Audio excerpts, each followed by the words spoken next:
Hey everyone, अभी एक viral खबर फैल रही है कि चाइना ने एक नया डिवोर्स लॉ पास किया है और अब बीवियां अपने पति की प्रॉपर्टी में से कुछ भी क्लेम नहीं कर सकती डिवोर्स के बाद। शॉकिंग लगता है ना?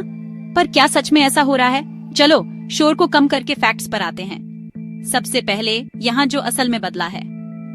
फरवरी 2025 में चाइना के सुप्रीम पीपल्स कोर्ट ने सिविल कोड के मैरिज और फैमिली सेक्शन की एक अपडेटेड इंटरप्रिटेशन जारी की। यह प्रॉपर्टी डिवीजन, बिगेमस मैरिज और डिवोर्स प्रोसीजर के बारे में कुछ टेक्निकल बातें साफ करती है। पर कुछ हेडलाइंस जो कह रही हैं, उसके बावजूद यह कोई ऐसा नया बड़ा लॉ नहीं है जो औरतों को प्रॉपर्टी क्लेम करने से रोकता है। असल में कोर रूल वही रहता है। अगर आपने और आपके स्पाउस ने चाइना में शादी की, तो शादी के दौरान आपने जो भी प्रॉपर्टी कमाई या खरीदी, वह डिवोर्स होने पर 50-50 बन जाती है। जी हाँ, जॉइंट मैरिटल एसेट्स अभी भी दोनों पार्टनर्स के बीच बराबर बांटे जाते हैं। अगर शादी से पहले आपके पास कुछ था, तो वह सिर्फ आपका है।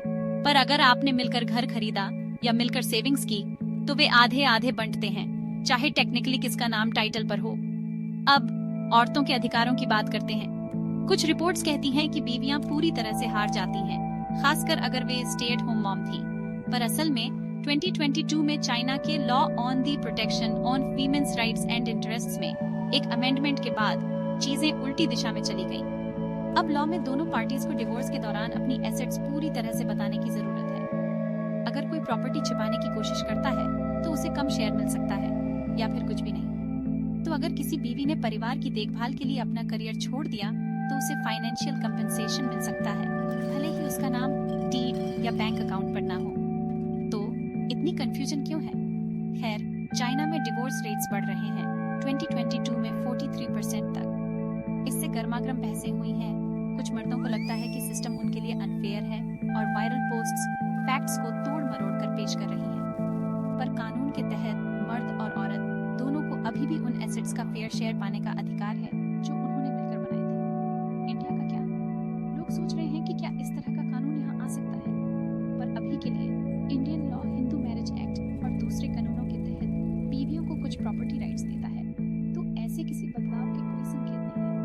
बॉटम लाइन, चाइना के अपडेटेड रूल्स ने औरतों के प्रॉपर्टी राइट्स को छीना नहीं है। इसके बजाय उन्होंने एसेट्स को कैसे बांटा जाए ये साफ किया है और कई मायनों में इस प्रोसेस को सभी के लिए ज्यादा ट्रांसपेरेंट और फेयर बनाया है। सोशल मीडिया पर जो कुछ भी आप देखते हैं, उस पर विश्वास न करें, हमेशा फैक्ट्स चेक करें। अगर आपको यह जानकारी मददगार लगी, तो और जानने के लिए सब्सक्राइब करें।